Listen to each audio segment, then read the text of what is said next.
They gave up their lives and risked their futures so that we can enjoy our freedom. But for the millions of injured servicemen and women returning from battle, their heroics are quickly forgotten, and healing from the scars of war and mapping out a future in the face of such physical and emotional adversity is a harrowing ordeal. Sadly, it's one that too many fail to come to terms with. But golf has the power to turn all of that around and give those who feel they have no hope the chance for a better tomorrow. And leading the way in giving these heroic men and women the chance to take their lives back is the On Course Foundation, a golf-focused charity for sick, injured, and wounded war veterans with bases in both the United States and Great Britain, and founded by John Simpson, the former Senior Vice President of International Management Group. The On Course Foundation started after I visited Headley Court, the British Rehabilitation Centre in Britain. And when I saw what I saw, and the amount of youngsters in there, and being disabled myself, I thought I was in a great position to start a charity to teach them golf. And really, golf is the only game you can play if you're disabled or handicapped on a level playing field with able-bodied people. So really, the charity started initially to teach golf on a long-term basis to injured current and ex-servicemen and women, then to teach them the etiquette and the rules, and importantly, the history of golf, because the next stage then was to get them work experience and hopefully part-time or full-time employment. And really that was all possible because of the self-confidence and self-esteem they got from playing golf.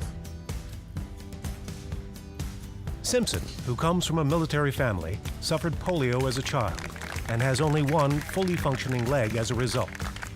But in 2010, his vision for helping those which society has neglected became a reality.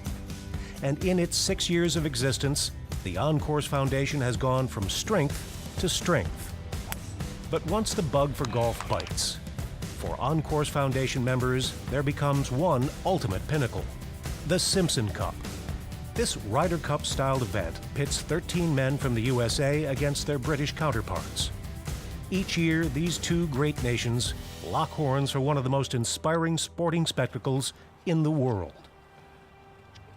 The main thing the Simpson Cup has done for me, it has given me a sense of security. It's given me something to look forward to each and every year, and the camaraderie between the UK and the USA is something that I could never find, in a civilian world.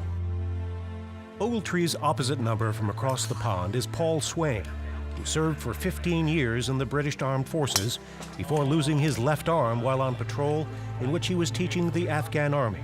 Well, when I realised that I'd actually lost my arm, it was very hard to come to terms with, obviously, initially. And I spent many days becoming a recluse. I didn't really know what my future held because I'd been part of this team for 15 years, and I held a rank of staff sergeant, so there's lots of responsibility. But like I say, I was introduced to the On Course Foundation, and it kind of made me realise that there's more to life after injury. And it allowed me to get back onto the golf course, competing again, which is the beauty of golf with the handicap system. And I just made some great friends and just was fortunate enough to play golf in all these countries. This year's bigger than ever, and I'm really looking forward to the challenge again.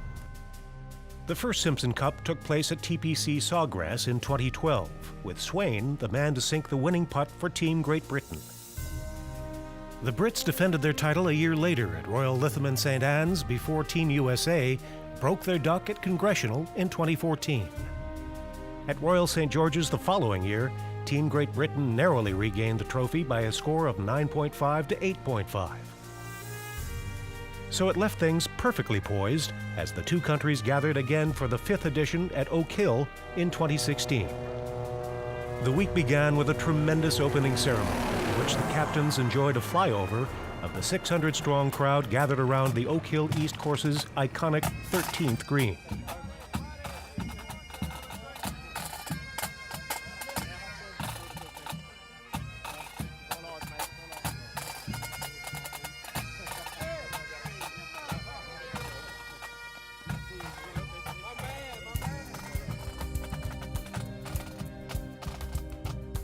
Business got underway with the 4-ball matches at Oak Hill's West Course on the Tuesday, with the players getting away nicely in front of some sizable crowds.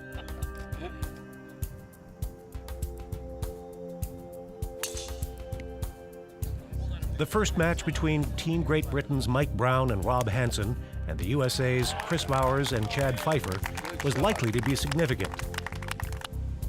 Brown and Hansen, who are 4 and 5 handicaps respectively, made life tough for their American counterparts, and no team established more than a 1-hole lead at any time. But the steady Pfeiffer and Bowers managed to get over the line with a vital 2-up victory in the end. Behind them, an inspired Captain Ogletree was the chief destroyer, as he and Andrew Batchelder cruised to a 3-2 victory over Great Britain's Dave Hughes and John Devlin. At the back of the field, Team USA Vice Captain Sean Whitmore and Chris Hall put a 3rd point on the board with a 4-3 victory over Dave Ward and Ian Bishop. But with the USA threatening to run away with things, it was the amputee pairing of Greg Phillips and Vice Captain Paul Skivington who put some blue on the scoreboard with a hard-fought 2-1 victory over Jonathan James and Jacob Nelson. It feels great that we can do our bit for the team, but yeah, we'll see what the rest of the guys are doing. But I'm sure the guys will come back. We'll try, but there's another day tomorrow, so. Behind them, teammates Andy Stevens and Pete Wood won 2 of the last 4 holes to secure a much-needed half point for the Brits, while in the last match out on the course, Anthony Lowndes and Alex Hiles also battled back to share the spoils with Ivan Cotto and Rochester local Todd Tung. It left things well poised at 4-2 after day 1, although Ogletree was understandably the happier of the 2 captains and shared in the joy with his teammates. However, he knew they would still need 5.5 of the 12 singles points available the following day if they were going to regain the cup. It was a tight match from the beginning, but we kind of relaxed and we came through at the end to, get a 2-point margin on them, and hopefully tomorrow we'll be able to pull it out. The teams then gathered at the picturesque East Course under glorious sunshine for the Wednesday singles, and both sets of players showed nerves of steel to get their drives away nicely off the first tee, much to the delight of those watching on. The Americans made a fast start to the day, with Hall taking the opening match against Skivington 5-4. While James was commanding in his match against Phillips, eventually winning 7-6. But the momentum began to swing back, and led by the impressive Brown, a blue tide started to engulf the leaderboard.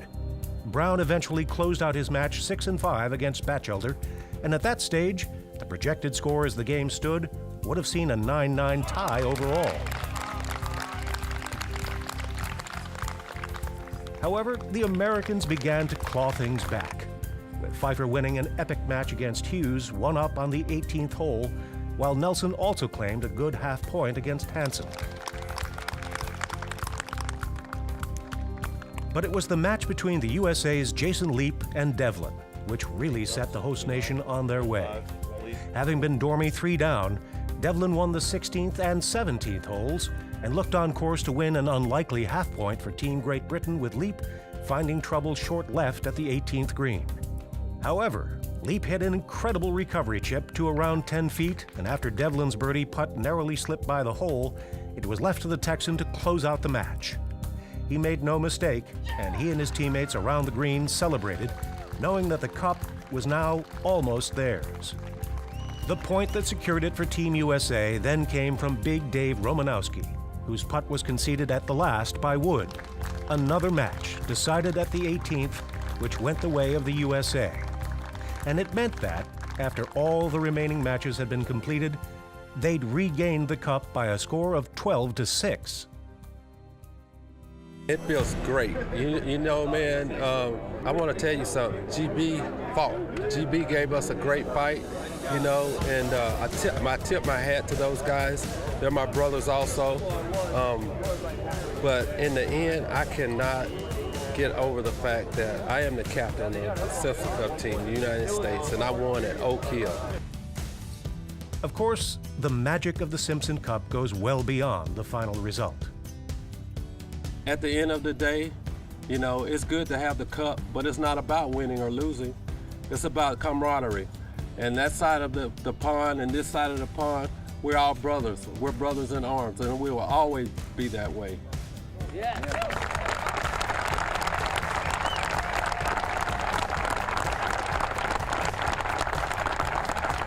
But charitable events like these, which do so much good, don't simply happen on their own. Well, without sponsors and supporters, we can't go anywhere. They are the key to the future on both sides of the pond. And many of our sponsors have been with us from the very beginning. And the more we get, the more we can do for the charity and introducing injured servicemen to this great game of golf. So thank you all very much.